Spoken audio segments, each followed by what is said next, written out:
Welcome into another edition of the Hang Time Podcast. Sekou Smith here in Atlanta. My main man, John Schumann, is in New Jersey. John Hartzell behind the glass as always, bringing you NBA information, news, views, observations, all of it right here on the show. Shu, we'll get to our guest, Vince Goodwill of Yahoo Sports, a little bit later. But before we get there, another wild Wednesday night in the NBA. I love my TV duties on Wednesday. It always includes Game Time Live and Crunch Time never fails to provide some good craziness. Dwayne Wade stunned the Warriors at the buzzer.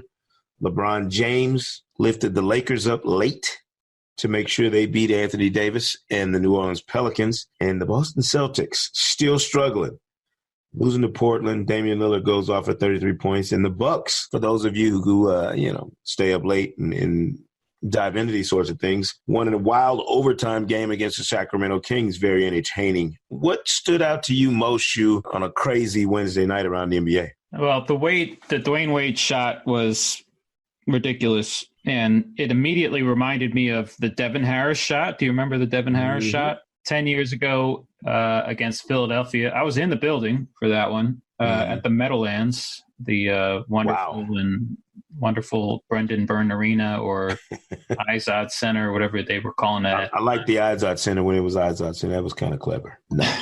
That one was just as wild. Basically, Harris sort of fumbled the ball or got poked away, and then he just sort of caught it and flung it from about 50 feet in one motion and hit the shot. I don't think it banked in. But the amazing thing is that was 10 years and 4 days ago. Or prior to the Wade shot. The Wade shot was February 27, 2019. Devin Harris shot was February 23rd, 2009. So basically the same week in the year. Right. And do you know who's on the floor for both shots? Oh, boy, let me think. Devin Harris shot happened against Philly. Andre Iguodala. He was basically the guy defending Devin Harris at the time. Yeah. He was defending Wade at the beginning of that possession, but then they got switched and he was under the basket. Yeah, I thought Kevin Durant was going to actually get a hand up from, because he was behind Wade. I thought he was going to reach up and block that shot from overhead, like from behind, but he didn't. Jordan Belper actually made a really good play on it. Yeah. The first shot. And then at the end of it is just instinct, right? Like to know that he doesn't have time to catch and reload, right? Right. And to know, and somehow, lifting the left foot, which was in front of the 3-point line, up in the air, so that he's leaving off of his right foot, which is behind the 3-point line. So the shot counted for 3 points and won the game instead of just tying it up. It was pretty amazing. And I think it was Durant that left a point at the free throw line just seconds earlier. So. It was smart of Durant, though, not to reach. He probably would, if you get a foul call, either way. So, I'm not knocking him. I just in watching the replay over and over again, and we watched it repeatedly, on crunch time, I thought, man, Durant had a chance to reach up and block that shot. But great moment for Dwayne Wade in his farewell season, Shu.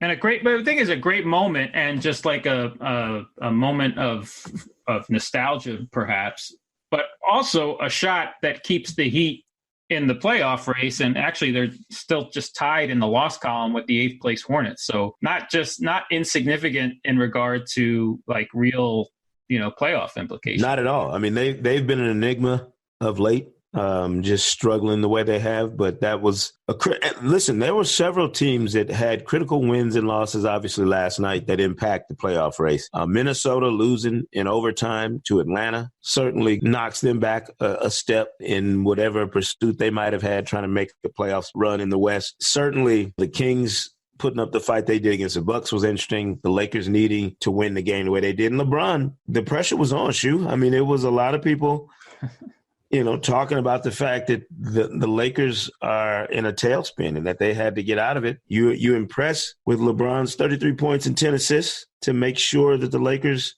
got the victory they needed? I guess, but that was, I don't think things have really changed from when we talked about them on Monday. And I'll be impressed when they win 3 games in a row for the first time since whatever, late November, early December was the last time they won 3 in a row. And it was another case where he hit a miraculous shot. They were up 3 in the final minute, but with plenty of time for New Orleans to get a chance to tie. And he hit he basically was dribbling around, lost the ball, had it deflected, picked it up, and threw a corner three off of 1 foot that drained and basically was the dagger, put him up 6. If he doesn't make that, Lakers still have a pretty good win probability, but that took their, that basically was the nail in the coffin. And it was another just sort of miraculous shot, but he's one of the guys that can make that shot. And so, like beating the Pelicans at home with Anthony Davis not playing the fourth quarter is what it is. The Lakers have much tougher games ahead, and that will determine, those games will determine, if they make the playoffs or not. Shu, I haven't asked you your opinion about the Anthony Davis. You knew my opinion from an hour after it came out that he had a trade request. I mean, I know you didn't want him to play another second in a Pelicans uniform. No, I don't see why he should. What's your feeling about the way that I think this is ridiculous what they're doing? To me, it's worse than, coming out and saying we're going to bench him. I mean, this is dangling him out there for 3 quarters or 20 minutes a night and then saying, oh, yeah, by the way, we're shutting him down now. How do you play a game with the best player on the floor usually not involved at crunch time, with the game on the line? That makes sense. The whole thing is so silly that, he clearly told them a month ago or whatever it was that he didn't want to be there anymore. They have, I think, they have the right to say, all right, then you're not going to play. And so it is what it is. It's a weird situation. I don't know the resolution that every party, the player, the team, the league would all be happy with. So somebody, I guess it's going to be messy from now on. They can at least say, hey, we're not going to play him in the second game of back-to-back, I would hope. And then, it's just absolutely bizarre. Yeah. There's not much else to say about it, especially like when they're on national TV like that, against the Lakers of all teams. It's when if it's a league pass game, it obviously doesn't get as much attention. Yeah, good point.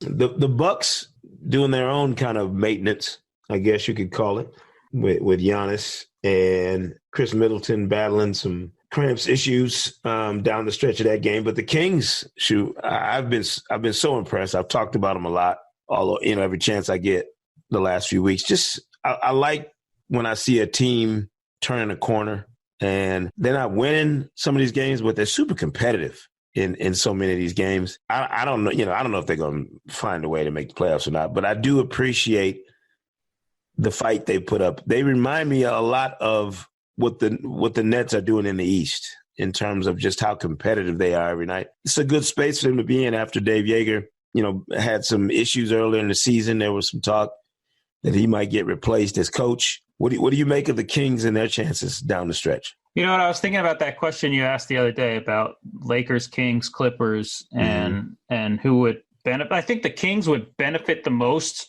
from making the playoffs, obviously, right? They have a 12-year drought. They have a bunch of young players who could use the experience. Right. The Clippers and Lakers both have their eyes on the bigger picture, the 2 or 3 year picture down the road. Not that the Kings don't. The Clippers just, are looking at free agency. The Lakers are looking to make a trade in the summer so they can, like I said on Monday, they're more focused on competing for one of the top 3 spots in the Western Conference playoff picture and not one of the bottom 3. Right. But at the same time, if the Kings don't make the playoffs, and I've said this before, is that it's still a big step forward for them this season in that, 1, they found an identity, they know who they are. And 2, they have a core of young players that all, took big step forwards in Fox, Hield, Bogdanovich, and Bagley establishing himself in the league and getting some reps. Hopefully his knee injury isn't serious. When we're taping this, we don't know the extent of that. Felt like we jinxed him with our blog table question. But like I said, it would be awesome if they made the playoffs for them. At the same time, this season has already been awesome for them. It's already been the best season they've had in 13 years. So that and meaningful, not just for the season itself, but in going forward and establishing something over the next 4 or 5 years. Yeah, the Bucks got a really nice game out of Niko Mirotic. 21 points, 5 of 8 from 3-point territory. We know the East has been ratcheted up in terms of competitiveness at the top. Mirotic is going to be huge for them, I think, in the playoffs. I'm reluctant to nitpick the Bucks at this stage of the season because I think Mike Budenholzer understands how much they've accomplished so far, but how much more will need to be done. So if he wants to be mindful of Giannis's minutes right now, I don't have a problem with that. And they have 5 more back-to-backs, which is a lot considering they only have 21 games left. And one of them is Friday, Saturday this week, Lakers at Utah. So, I mean, I do wonder, I mean, there is a little hint of concern, right, that they had to take Antetokounmpo out in overtime last night, but, we're still, 6 weeks away basically from the postseason. So, and if they need to, I mean, they are in a fairly comfortable position atop the East with the knowledge that they can win some games without him. I mean, they do have a game against Phoenix, 2 games against Cleveland, 2 against Atlanta. So basically like 5 games against the teams that have lost basically like 70%, 5% of their games this season. So they have some gimmies that they can say, okay, those are rest games. Right. And 3 of those games are part of a back-to-back. So basically they can, really take some caution. Yeah. At the same time, by the way, do you find like at the same time, I was wondering about Chris Paul. Did you see that the Rockets were planning on playing him both games of a back-to-back, which was Thursday, Friday? Why? Oh, excuse me, Wednesday, Thursday. Mm-hmm. That I'm curious, like that one I'm fascinated by. Like he got hurt in the second game of a back-to-back.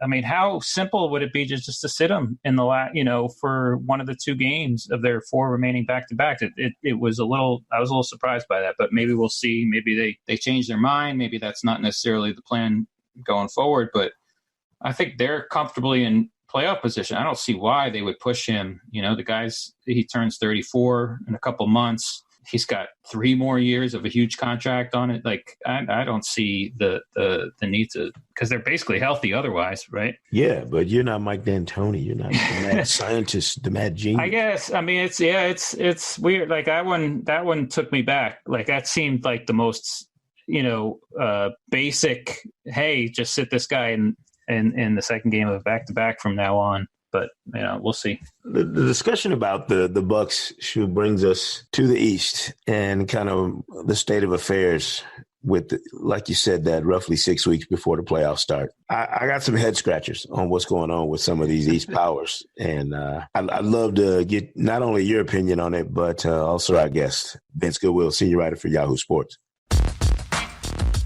As I mentioned, Vince Goodwill, Yahoo Sports, star of The Bounce on Wednesday nights on the Yahoo Sports app, along with the fantastic Stephanie Reddy and Jet Terry. Vince, appreciate you joining us. I know you back and forth in the air, doing your thing, man. But we need a therapist. We need an NBA therapist to help us figure out what in the what is going on in Boston. What is the deal with a Boston team that cannot win all of a sudden with Kyrie Irving in the lineup, but then they play free as a bird when he's in street clothes? I mean, what's really going on with the Celtics? I mean, I definitely think that it's too much talent on the roster where there's not enough minutes to be distributed. And I guess you can say Kyrie Irving's presence there can be a problem because of the type of player, that he is, because he's such a fantastic, one-on-one player and everything else. But I'm going to take it in a different direction. I think it's time that we start examining Brad Stevens. I really do think, for as good of a coach as he is, and I think he's a very good coach, I think we might have crowned him a little bit too soon. When you look at this team, you don't know what their identity is. You don't know what certain players' roles are. Role acceptance and role definition, that to me, that's the job of the coach. And I don't think that the players are clear on what their roles are on a night-to-night basis. And I don't know if Brad Stevens has communicated that clear enough to these guys so that they understand at least what's expected of them. So regardless of whether it's too much talent, not enough talent, not if Kyrie is there or not, I think at some point we have to assign this to a coach. If it were someone other than Brad Stevens or someone that we've anointed, in the media, as someone being a great coach or someone who's overachieving, whatever the case may be, I think we'd be looking at the coaching staff, front office a little bit funnier in the light, and we've given Brad Stevens a bit of a pass. I mean, I hear that, but how can we not lay the majority of this at the feet of both Kyrie Irving and Gordon Hayward? I mean, whatever Brad Stevens is doing, these two guys were the ones that had to come back and figure out how to best be effective with a group that made it to the conference finals without them. I mean, I just don't understand how we could assume that these young guys are going to take a step back to just allow these two guys to reintroduce themselves. I mean, there's no way that we give them a pass for the Celtics struggles right now. Well, Sekou, I'll look at it like this. Gordon Hayward, how much of this is just simply on the fact that he's not physically ready to be the type of player that the Celtics need him to be? Now, I have questions on whether Gordon Hayward, even before the injury, was going to be the type of player that the Celtics needed him to be, given the fact that he signed a massive max contract. And I'm not sure he was that level of ball player to begin with. But let's just put that to the side for a second. He's not physically ready to be that type of ball player. Now, Kyrie Irving, there's a reason the Celtics just made it to the Eastern Conference Finals last year. If Kyrie Irving is healthy and everything is there, he's your closer. So whether they haven't accepted that Kyrie is a closer or that Kyrie takes up too much air on the floor, I think there's something to that. But I won't lay this all at the feet of Kyrie, because if you're going 9, 10 guys deep and guys don't understand what their role is going to be on a night-to-night basis and they're fussing at each other, usually we're pointing at the coach. It's just because that Kyrie is saying some of these crazy things that he always says, and he's trying to figure out how to be a leader and figure out how to be vocal about it. He makes himself an easy target. But I don't think he's a disruptive force by nature or anything like that. He's just a free spirit who sometimes says goofy things. I do think, with back to Brad Stevens, that maybe he's a better coach for a undermanned, scrappy team, as we saw last year, as we saw as the Celtics improved basically in every year that he was the coach, the first few years, before they brought in Hayward and Irving, basically. But that doesn't mean that he can't be, event like that. The Celtics need to change coaches because they have too much talent now. I think it's just, he's got to figure things out himself. The weird thing about the Irving thing is, and I'll just cite this stat because it's just incredible. They've now lost the last 6 games he's played and won the last 6 games he's missed. The weird thing about it, though, is that his minutes aren't necessarily bad and his production isn't necessarily bad. It's that Terry Rozier has been bad backing him up for the most part. Rozier has been one of the worst shooters in the league this year. The Celtics have been at their worst offensively with him on the floor. And so there's no simple solution like, Kyrie's the problem. It's not really. He's sort of the guy that holds up their offense in the games that he does play. So what are you saying? So is it Kyrie's mere presence on this roster, or is he like this toxic, hulking figure who brings everybody down? Like, I'm trying to figure out where it comes from, because are you just saying when a team has problems, you point to their best player, or are you saying because Kyrie says the goofy things, or because Kyrie is just the one piece that's that much better than everybody else that there's a problem? How about this one, Sekou? Jason Tatum, Marcus Morris, Jaylen Brown, even to some degree Al Horford, and Terry Rozier. All of those guys have heard their names in trade talks for the better part of the past year. You think that at some point it isn't going to affect these guys? No, I mean, listen, I understand. And they haven't gotten paid yet. Yeah, you can start pointing fingers in every direction when you're struggling. We know that, right? Mm-hmm. But at the end of the day, and Vince, you know this better than anybody. You guys have been around this league long enough, watch teams, understand the dynamics of that team, fabric and how important it is more than anybody. Think about the Detroit teams, with Chauncey and Rip and Ben Wallace and Rasheed and Tayshaun, how critical team chemistry is to a group. If Kyrie is your best player, he's your catalyst. He's your closer. And he upsets the chemistry the way he seems to have this season, based off what they did last year. I have a very hard time pointing fingers at anybody other than the guy I see who disrupts that chemistry. We're talking about him bickering. I don't care. Listen, and I don't care about his flat earth stuff, him barking at the media at All-Star, him trying to, school us on what we should be focusing on and what we think we know and what we really know and all that other stuff. That's fine. We hear that from players, from time to time. It does not color my impression of how you play and how you function with your team. But if I can't count on you to be a unifying force on your team when you're supposed to be the catalyst, then yeah, I do. I do lay a lot of the responsibility for whatever your team's fortunes are at your feet. That hasn't changed for me ever. I think the team dynamic is number one in this league, and I think it's the most underrated part of the evaluation process for star players. Like, you can go out and get numbers. You can be Mr. Fan. You can do all this beautiful stuff on the court. But if I can't count on you to lift that team up spiritually, and I mean that, the spirit of a team has to reflect the leader of that team. And I look to no one other than Steph Curry as a prime example. Yeah, I'm going to hold you to that part of the job if you're Kyrie Irving.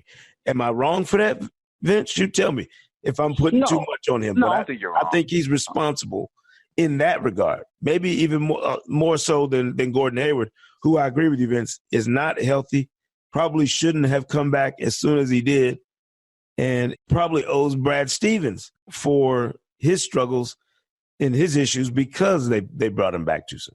I put it like this. I'm not absolving Kyrie of any level of culpability, especially when – and I think this is something, guys, that comes up in the age of the Supermax. And I think this is one of the backlash of having such a schism between guys on rookie contracts where they're being paid relatively meager salaries compared to other guys in the locker room, compared to guys making a Supermax deal and looking at it and saying, I'm holding up more than my end of the weight relative to the money I'm making, and I can't get to my money sooner. And then when something goes wrong, I'm at fault, or I'm the blame, or I have to be the piece that has to go get Anthony Davis. So I think there's a lot of that there. And I will say this to you. I will say this, and this goes to your point. We were having this conversation last night on the bounce behind, in our little commercial breaks. Would you rather have Damian Lillard or Kyrie Irving? And I said, at first I was like, you take the biggest spade possible, and that's Kyrie. And then I started thinking about it, and I was like, you know what? Dame Lillard is more of a unifying force.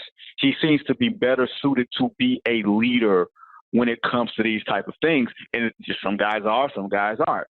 And I will say to you, if I'm going to put Damian Lillard above Kyrie in that way, then I have to give some country to Kyrie and say maybe he's not fit to be a leader of a championship type of team because some guys just aren't cut for it. And maybe he's just not cut to be that leader for this type of team in this way. But to me, I've always known that. You've always known that, Sekou.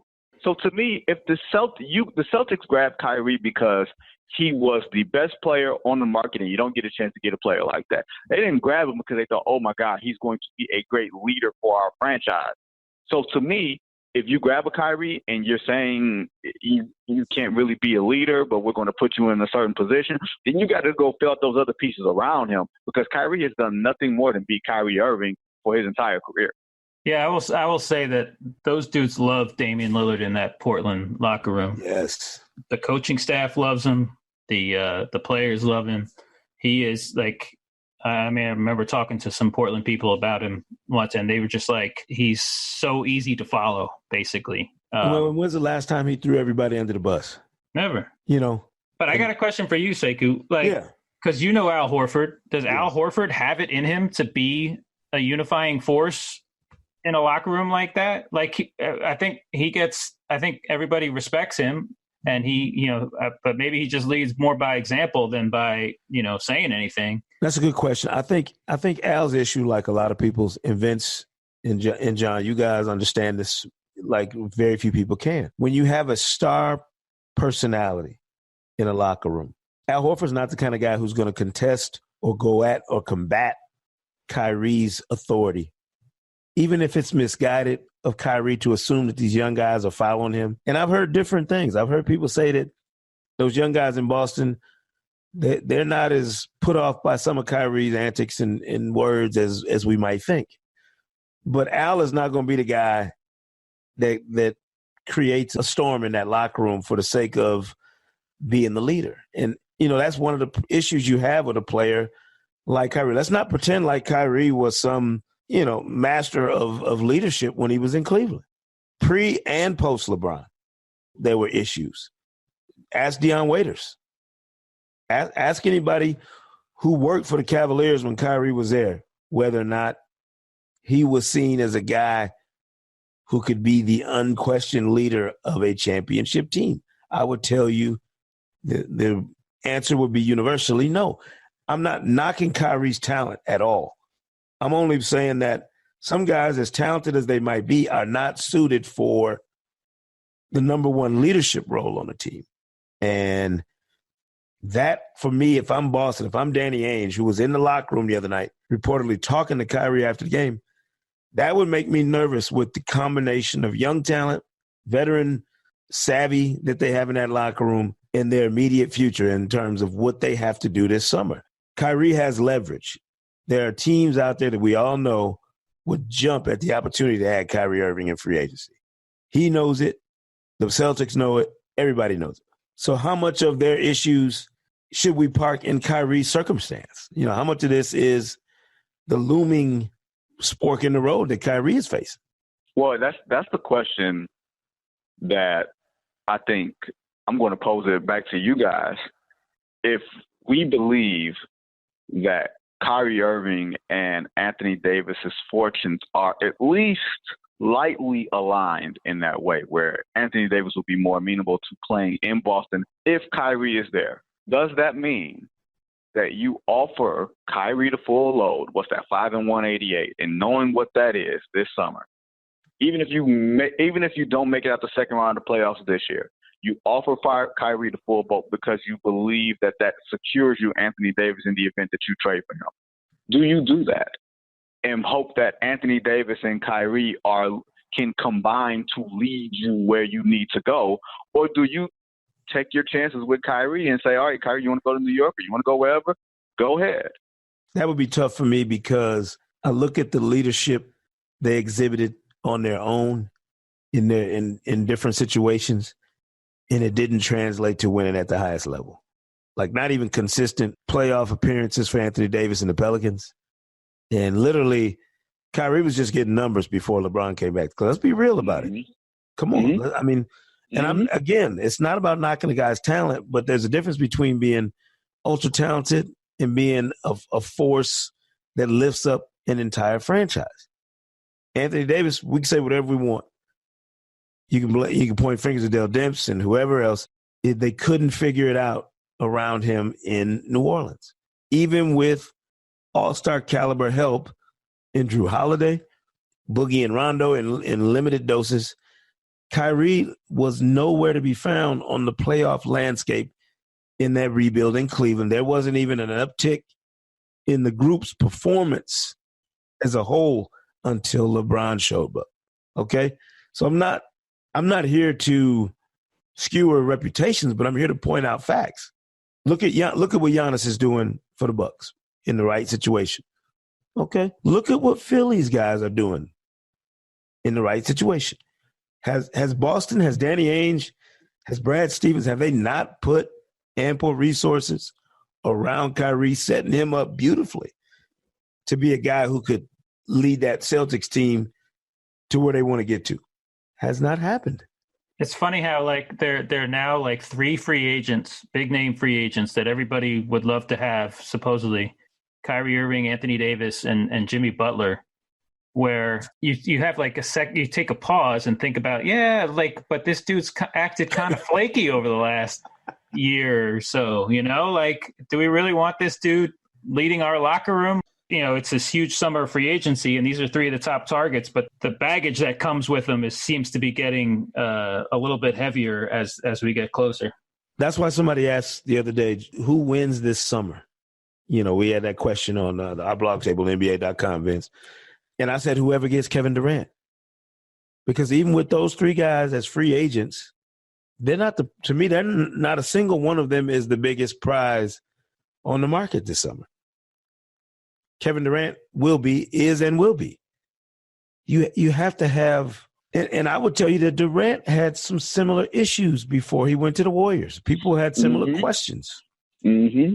And let's not pretend that he hasn't acted a little bit weird this season too. No question. But when the money's on the line, and in that moment, I have no questions about his performance.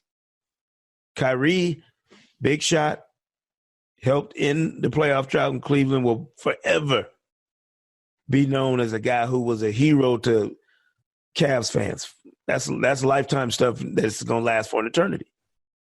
But what does he do as the number one guy as opposed to the number two guy, which is what his role was in Cleveland and which is what he wanted out of Cleveland for, right? I mean, when you ask yourself, if you're the Knicks, both of you, ask yourself, if I'm the New York Knicks, am I willing to stake the future of my franchise on Kyrie? Not just the talent, but the franchise cornerstone. And if you are, that's fine. Well, the Knicks are coming from a different spot. But I'm not. Yeah, but I'm just saying I'm not. Because your calculus, when you add a player like Kyrie or Anthony Davis, to a lesser extent, I think this applies to Jimmy Butler. But Vince, Jimmy Butler will probably push back on that because he sees himself in that same light. Right. Your calculus instantly becomes, well, if I add this guy, now we're talking about competing for championships. And I'm saying that only applies in my eyes through this prescriptions I got right here on my nose. That only applies if there's someone else in the mix who I could lean on as my number one guy. Well, if that's the case, then can't you ask, and I agree, can you ask the same question about Kevin Durant? If you leave Kevin Durant to his own devices with some of the puzzling things that he said, with the way some of his moods come across, even if you put him and Kyrie Irving on the same team, how stable of a locker room, of a structure will you have with those two guys leading your franchise? You don't know what they're going to feel or what they're going to say from Monday to Tuesday. And those two talented guys are going to be the voices, the faces of your franchise. How good, how great can you be? I just think to some degree there are some talented players who you can win with, but you have to have the right structure around them. Like you brought up, Rasheed Wallace or those pitching teams earlier. And Rasheed Wallace was not viewed as a guy that you could win with, that he was too combustible. But you put him in the right situation where you accentuated what he did well, which is a lot of those little things, post-up play, blah, blah, blah, and sort of minimize some of those emotions that could drown you. To some degree, you got it if you're the Knicks or you're any other franchise. I think that's why Golden State is the perfect place for Kevin Durant. Because despite all the things that you can say about him and his experience there, it seems to me from a basketball standpoint, it minimizes some of the things that he's not great at. And also he's not trusted on to be the leader to set the tone emotionally. That's Stephen Curry. That's much more personality, suited for him. I don't know if you can have Kyrie or Kevin Durant driving the personality of your ball club and you to have a championship experience. You know what? You asked a very good question, or you said y'all were talking about that during commercials. Who would you rather have between Kyrie and Damian Lillard? I would love if we could inject some truth serum into some other players in the league and ask them that question and what they would say. Mm-hmm. Because they're not looking at it just from a, going out and getting your numbers standpoint. It's a culture thing. Like, is this a guy who could come into a situation and be a foundational piece for the culture of your team and how it's going to be run? I think there would be more people that selected Damian Lillard in that situation than would select Kyrie based on what we've seen from both guys. And this is me saying this after taking a couple years, really, when Kyrie was cooking over, at the World Championships. I have a different respect for Kyrie's game. Like, he's even better than I thought he was going to be after he won the MVP at the World Championships. It's World Cup. And I thought he was going to be outstanding. But I'm here to tell you, if I have to grow old with a person as my motor for my franchise, man, you got to check a few more of the boxes than what Kyrie is checking right now. From a leadership component, and from what's the right way to say this? From a fabric of my team standpoint. Like, I need to know that I can rely on you when those cameras and lights are on. You know, I need to know that, like you said, from Monday to Tuesday, there's stability in what you say and the message you disseminate, and not the foolishness that we see. I mean, you saw him bickering at whoever in the huddle. I don't even know if he was yelling at anybody in particular.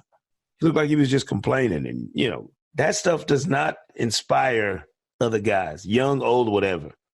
When your best player is not stable, you run into these issues. Whenever we have this conversation, I always think at Tim Duncan and appreciate that dude for everything that he was. One of the best offensive players in the game, one of the best defensive players in the game, and absolutely, from all accounts, you know, I wasn't in San Antonio with him those years, but absolutely no baggage, you know, just. I'll give both of you a great example of what I'm talking about. Even when you have best of the best talent, Hall of Fame, all-time great, transcendent talent, what can derail that? Culture. Absolutely. Think about Miami their first year with LeBron, D. Wade, and Bosh, and how their culture failed them at the biggest moment. And then think about the Lakers. Kobe and Shaq at the height of their powers with superstar Hall of Fame help in terms of the role players and reserves. And the Pistons took them apart in 04 finals. Now, I know I'm going back for these people who only remember the NBA as far as since the Warriors have been winning championships. But long before this, you had the team build in a way that wouldn't allow for the foolishness we're seeing. There was a different way you built a team then. To me, what Milwaukee's doing, and we never talk about Milwaukee being the free agent player they could potentially be with all the guys on their roster who are going to be free agents. But you feel so much differently about their foundation because you trust Giannis. Not just his game, but the fact that if you need him to be the leader of your team, you trust his commitment, you know, his understanding of his role and how he's supposed to comport himself as the number one guy on that team. All I'm saying is you can be a great player. You can be outstanding, but it doesn't mean you're a leader of a championship team. And until these guys figure that out, that it takes more than just being great, you know, to be the leader of a championship team. You know, proof is in the pudding. Look at the results. Look at how they operate. Look at how their teams orbit around them, and you tell me you wouldn't have some similar reservations. That's all I'm saying. I don't disagree with you, Seiko. You just preached a word there. I feel like I should put some money in a collection plate, or Venmo or Cash App or something like that. I feel like I should donate. I got kids in college, so Amazon is my friend. But no, and I apologize for going off the deep end, but Vince Shu will tell you that I get into this every now and then where I get a little preachy about this. It just bothers me because I realize the finite amount of time these guys have to compete at the highest level. You never know when that window's closing. Mm-hmm. And to waste any of it on frivolous things, man, it pains me because I want to see these guys compete at their zenith. I want to see them at the highest level for as long as possible. But the observation we have, we get to understand and fully comprehend how quickly that window can evaporate, how it can be gone in an instant. Well, the question is, do you believe, I guess this is just, for both of you guys, do you believe that leadership is something that you can be molded into a leader, that you can develop into a leader, or that you basically have to have, if you're not one of those guys, that it has to be perfect conditions for you to win? Because Kobe Bryant wasn't viewed as a leader, during that first three-peat. He was a lone wolf. Yes. And then, circumstances changed. Perhaps he grew up, or perhaps you just put the perfect players around him that was in an environment conducive to him leading his way and people following. Because if you're saying that a guy is not a leader and that's something that, that will never happen for him, then the Celtics made a mistake in even acquiring Kyrie Irving because of some of the damage that's coming on the back end of this. But if you're saying a guy can grow into one, then should the Celtics make that investment that Kyrie can grow into a leader and that you can put the right type of team around him? I mean, think about it. LeBron wasn't necessarily viewed as a leader until that second year in Miami, where he sort of learned from Dwayne Wade and he learned from that Heat culture. So what side of the fence do you sit on? This is not me hedging, but I do think you can grow into a leadership role in this league. I just don't think you have the luxury of that time anymore in today's NBA. I believe that. That makes sense. You know, unfortunately for Kyrie, nobody is going to sit around and wait for you to smooth out your rough edges in that department. And that's not his fault. That's just the nature of the monster now. Mm-hmm. You know, hello, Luka Doncic and all these young guys, these rookies. You don't have 5 years to find your footing the way Dirk Nowitzki did when he was in Dallas and spent his first few years not having that pressure on his shoulders. Now you come into the league, everybody expects you to have it down by the end of your rookie season. So it's like, no, it's a great point, Vince, but I just don't know that you have the luxury of that time the way you did a generation ago even. I think we moved past that, Shoe, in terms of expecting guys to be the full package sooner than ever in this league. Valid point. So, I mean, anyway, we've run past our opportunity. Vince, I know you got a fantastic look at the Sixers up on Yahoo. People need to take a look at that. Give us a real quick synopsis of what you were getting at in that piece, Vince. It's funny because the way you're looking at the Celtics is almost the way, to some degree, I'm looking at the 76ers, where I look at them as being a team that could very well make it to the Eastern Conference Finals or even the finals if things break right, but also a team that could get bounced in the first round. Like, I just see them being a great chemistry experiment. I think you have too many variables on one roster that doesn't have the, organizational, how do I put this, Sekou? I don't think they have the organizational standards to hold players to. Like, when you look at where they were at the 50-game mark a year ago, they were 25-25. Then they go on a 16-game winning streak and they blast through. They beat Miami. They give the Celtics a run. And you're like, okay, now they're going to be at a spot where they're ready to take a next step. And then they hit the fast forward button twice. First in getting Jimmy Butler, then in getting Tobias Harris. And without any real idea of how they're going to assign these roles and, recalibrate their depth. So I look at them as being, a lot of different variables that I don't think they're mature enough to handle yet. They don't have the leadership. They don't have the structure. And I think people are sort of enamored with the frontline talent that they're not looking at, sort of reading between the lines and trying to figure out that this team may not be ready for prime time. And at the first sign of adversity, they may wind up getting bounced in the first round, no matter who they're playing. Yeah. Interesting. I mean, they're another team that could probably use a good autopsy, no matter what happens in spring. A lot of these teams need to. Certainly talked enough Celtics over the last month or so. No offense, I'm getting Kyrie fatigue. I know. That's why I'm Shu. I know you got trivia for us. I'm praying it's not Celtics related. It is not. It is not. You ready? So I was writing a little Nuggets, Denver Nuggets story for today. It's up on NBA.com right now as we speak.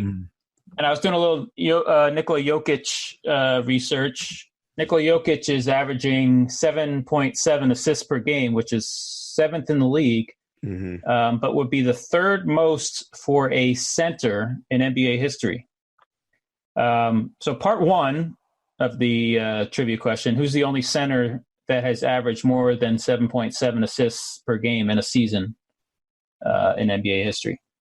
Will Chamberlain, yeah, he did it twice. 8.6 in 67, 68, 7.8 in 66, 67. The infamously or famously saying that he wanted to lead the league in assists, I guess was the goal. So part 2, there are 5, including Jokic. There are 5 active centers who have averaged at least 4 assists per game in a season, and all of them have done it multiple times. So who are the other 4 active centers who have averaged at least 4 assists per game in a single season?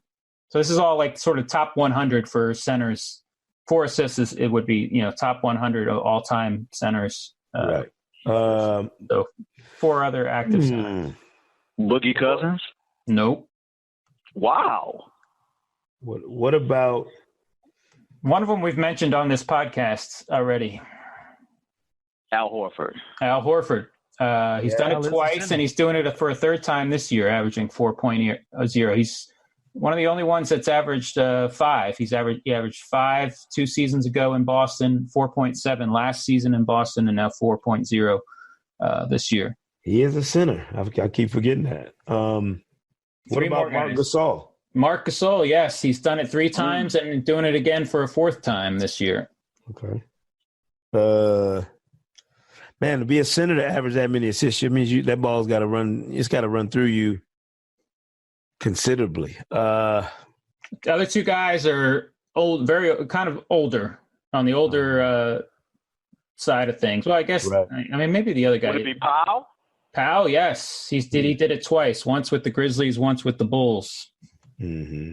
And one more. Yeah, I think of Powell more as a forward. Joakim Noah. Joakim Noah, yes. Yeah. Nice work. Yes. Did it twice. 5.4 in 2013-14 and 4.7 in 14-15. That's an interesting list when you think about it, too, because Marc Gasol is kind of a balanced, like kind of a plays both ends type guy. But Noah is largely seen as a defensive presence in the league. And then Powell, you would have never really looked at Powell as kind of a conduit for everybody else, but that is the role he played throughout parts of his career, certainly in Memphis and in LA, where he was kind of that secondary facilitator at times for those teams. So, and with the Horford, it's interesting that he didn't do it with Atlanta, even with that one great Atlanta team that his role was different then, though. He was not, they had dominant ball handlers and usage guys, obviously, in Joe Johnson, to where he just wouldn't have had the ball enough at that stage of his career to be that guy. Later in his career, maybe, that 60-win team, you would have thought he'd have had. That's what I'm talking. Yeah, that's what I was talking about. But I have to go back and look and see. For the bulk of his years in Atlanta, that wouldn't have been the case. Interesting. That's the fastest we've ever gotten trivia. Ever. I'm just telling you that. Either Shu was taking it easy on us or we having a good day, because that was as quick as that's ever gone. So we appreciate that. Shu, I know you are off to Boston, of all places, for Sloan. Enjoy Nerdapalooza, whatever y'all call it up there now. I'm sure to be filled with interesting stories and lots of number crunching. Yeah, I was thinking about going to the Celtics game on Thursday or Friday. I forget, they're playing the Wizards, but I think I might skip it. I think I've just had enough of thinking about and talking about the Celtics for a little while. I'm not getting an invite to the Irving family reunion this summer. I know that. Now, I hate that it sounds like I'm hating, but I'm just pointing out. I appreciate you holding us back as much as you have. I'm just saying, I'm pointing out the facts. You've exercised so much restraint. Say cool. Appreciate it. Vince, good to see you as always in the flesh. Yes, sir. Podcast, man. But, we appreciate you taking some time. We'll hit you up down the road, of course, and see you again in the studio next week, man. It's fun stuff, as always. Always, man. Appreciate it, guys. All right, no doubt. We'll be back Monday with another episode of the Hang Time Podcast. Check us out. Make sure you look at the Kia MVP ladder on Friday on NBA.com. Going to be a little shake-up shoe. Be sure to subscribe to Hang Time on Apple Podcasts, Spotify, or wherever you get your podcasts for new episodes all season long. Leave a review. Don't make fun of my voice. I'm having some struggles this week. It's just the way it is, trying to work through it. And we'll see you right here next time on the Hang Time Podcast. The Hang Time Podcast.